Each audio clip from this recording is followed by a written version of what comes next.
Então, vamos voltar a falar do Sean Murphy porque o cara é muito bom.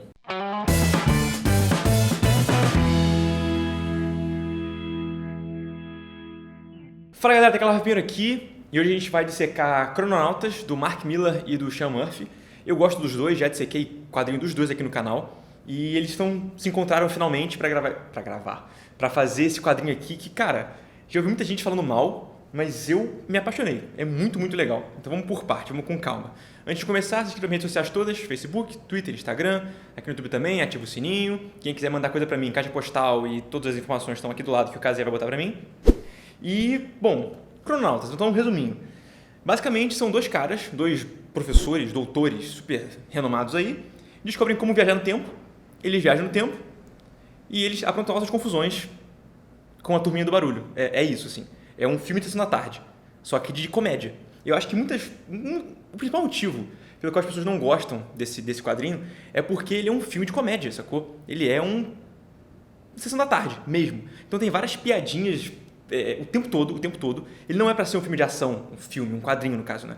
Não é pra ser um quadrinho de ação, de aventura. Ele é um quadrinho de comédia com ação e aventura, sacou? A partir do momento que você entende isso, até, cara, olha a capa disso aqui. É um quadrinho de comédia, sacou? É comédia. E é muito engraçado, é muito divertido, de verdade. Não se importa em explicar como é que funciona a viagem no tempo. Não é importante. O importante é, a viagem no tempo existe, eles viajam e fazem besteira ao longo da história, sacou? E eu sou um cara super chato, já falei pra vocês várias vezes sobre leis da magia, sobre como você tem que fazer uma magia consistente, como que viagem no tempo é difícil de lidar e tudo mais. E Chrononautas não se importa com nada disso e tá tudo bem. Então, minha crítica não é com, tem que ser sempre certinho e explicado. Não. Agora, se pra sua história é importante, como a viagem no tempo funciona é importante pra sua história, tem que explicar. Aqui não é importante, porque a graça não é a viagem no tempo em si. A graça é o que eles fazem, as confusões que eles se metem por causa da viagem no tempo, sacou? Então, falando da história, é isso. É uma história divertida, dinâmica, muito ágil, sacou? Que tem, sinceramente, até porque ela é fininha, ela tem os moldes de um filme de aventura comédia, de verdade, sacou? Sei lá, se isso aqui fosse adaptado, primeiro que seria muito bom adaptado, eu acho que funcionaria muito bem no formato longa-metragem. Segundo que seria Sessão da Tarde com certeza daqui a alguns anos. Então esse é o resumo principal para vocês da história. Agora, o desenho tem elementos que, cara, o Sean Murphy continua se mostrando como um cara excepcional, sacou? Então ele tem muita coisa boa aqui, eu queria pontuar algumas delas, porque ele é um absurdo. Deixa eu anotar aqui, pegar minha cola. Primeiro, o que ele faz sempre, no caso nem é ele, né? Porque eu acho que as cores não são dele. Deixa eu conferir aqui. As cores são do Rollins Wolf, o mesmo cara que coloriu o Tokyo Ghost, que eu disse aqui no canal também, link em algum lugar.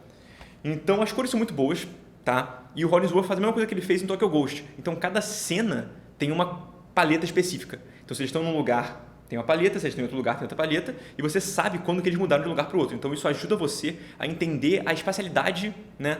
A transição de cena para cena. Mas além disso, os tempos têm uma cor também. Então quando eles estão no passado específico, na pré-história tem uma cor, sei lá, na era vitoriana tem outra cor. Então cada época tem uma cor, cada lugar tem uma cor e elas se misturam para fazer cada cena específica do quadrinho. Isso é muito legal, mas isso não é o Murphy. Agora falando do que o Murphy desenha aqui, sério, primeira coisa, ele estudou muita arquitetura para fazer isso. E vocês sabem disso, sou um cara chato com essas paradas. Então, o cenário, para dar aquela verossimilhança pro negócio, para você entender, estou em tal lugar, é muito bem feito. Então, mesmo que não seja uma arquitetura coerente do ponto de vista arquitetônico mesmo, né, de construtivo, ela tem todos os elementos, o vocabulário necessário para funcionar. Então, você olha para aquilo, eu sei que isso aqui é um minarete, eu sei que isso aqui é um templo egípcio, eu sei que isso aqui é um castelo medieval, entendeu? Todos os elementos visuais, arquitetônicos estão lá e o cara estudou, isso não foi à toa, sacou? Uma prova de como você tem que fazer estudo de referência para desenhar qualquer coisa. Isso aqui é um desafio desenhar, porque eu sempre falo aqui no canal também, falo para meus alunos nas aulas, desenhista de quadrinho tem que ser muito versátil, ele tem que conseguir desenhar qualquer coisa, porque pode ver que porque você pode receber um roteiro que é, sei lá, sobre alienígenas que dançam balé, sei lá, na Idade Média. E tem que desenhar tudo, entendeu? Então aqui, como ele viaja por vários momentos na história, então ele vai desenhar dinossauro, vai desenhar carro futurista, vai desenhar arquitetura medieval, vai desenhar todo tipo de coisa, e roupa, e cenários. Então o cara desenha muitas coisas diferentes e ele consegue desenhar bem todas elas. Então, assim, palmas pro Sean Murphy, porque o maluco desenha muito, sério. Geralmente a galera costuma desenhar uma coisa só. Então esse cara é bom em desenhar, sei lá, cowboy. Esse cara é bom em desenhar sci-fi. O Sean Murphy desenha tudo muito bem. É bizarro. Isso aqui é um portfólio disso, sacou? Como eu já falei pra vocês também, no outro vídeo que eu falei sobre o Tokyo Ghost, que também é dele, ele tem uma noção espacial muito boa, né? Uma noção de perspectiva, de como as coisas se encaixam no espaço, de geografia da cena, e isso está atrelado à composição. Também falei isso no outro vídeo, porque composição e perspectiva andam de mãos dadas o tempo todo. Nesse quadrinho, particularmente, você pode ver em várias páginas, eu vou até abrir algumas aqui específicas, eu vou botar aqui na tela para vocês, né? Onde ele usa a regra dos terços. E a regra dos terços, para quem não sabe, é um preceito de composição onde você divide a sua imagem, a sua tela, em 3 pedaços verticais e 3 pedaços horizontais. E o seu ponto focal geralmente está na interseção dessas linhas, entendeu? Então o Kazuya vai fazer aqui uma magia editorial. Editorial não. Como é que eu falo isso? Sei lá. De edição. E vai botar essa regra dos terços aqui na tela para vocês. Tem no celular de vocês. Quando você abre um celularzinho, geralmente tem umas linhazinhas em terços para tirar foto. Aquela é a regra dos terços. E ele usa isso aqui o tempo todo, gente. Então, vários momentos aqui. Vai botar nas imagens aqui. Ele está colocando aqui, regra dos terços. Regra dos terços. Sempre o foco da imagem está no terço da parada. E isso é muito legal porque ele acaba criando um tropo do desenho dele que é sempre tem um personagem ou um carro em primeiro plano olhando para o cenário. Isso acontece o tempo todo aqui. E fica legal, assim, não fica batido, não fica chato. Porque como ele desenha muito bem, ele varia sempre essas posições, o personagem e a montagem da cena, mas é muito comum você ter um personagem em primeiro plano, olhando para onde você está olhando, né, junto com você, para ver o cenário. E isso é legal por 2 coisas. Primeiro porque compõe bem, você separa planos, então dá dimensão para o seu desenho. E segundo, você mostra cenário. Você apresenta o espaço para o leitor e o leitor não vai se perder depois. Porque numa história como essa, que é um monte de coisa acontecendo, um monte de bagunça e viagem no tempo e troca de locação o tempo todo, se você não tiver noção do espaço, você vai se perder. E graças ao Sean Murphy você não se perde. E parando para pensar, quando eu falei sobre isso no Tokyo Ghost, apesar do Sean Murphy, era bagunçado. Imagina se fosse outra pessoa desenhando. Ia ser uma cacofonia bizarra. Cacofonia visual, existe isso. Enfim. Tem uma página específica, aqui na 59.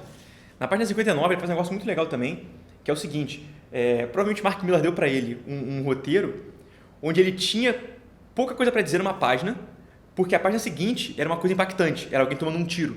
Então ele mostra o cara vai tomar um tiro, né? E ele botou um quadro inteiro aqui embaixo só de BAM e um amarelão para indicar que o tiro aconteceu, sacou? É quase um quadro de som.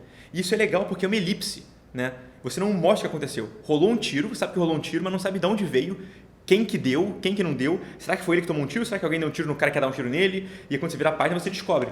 Não vou dar spoiler para, né? Não dar spoiler. Mas enfim, então é um jeito de você construir visualmente, criar essa tensão, expectativa. Tipo, cara, eu tenho que virar a página, você quer muito virar aquela página, entendeu? Outra coisa que ele faz também, eu elogiei muito os cenários dele, né? Mas tem muito quadro sem cenário, muito quadro sem cenário.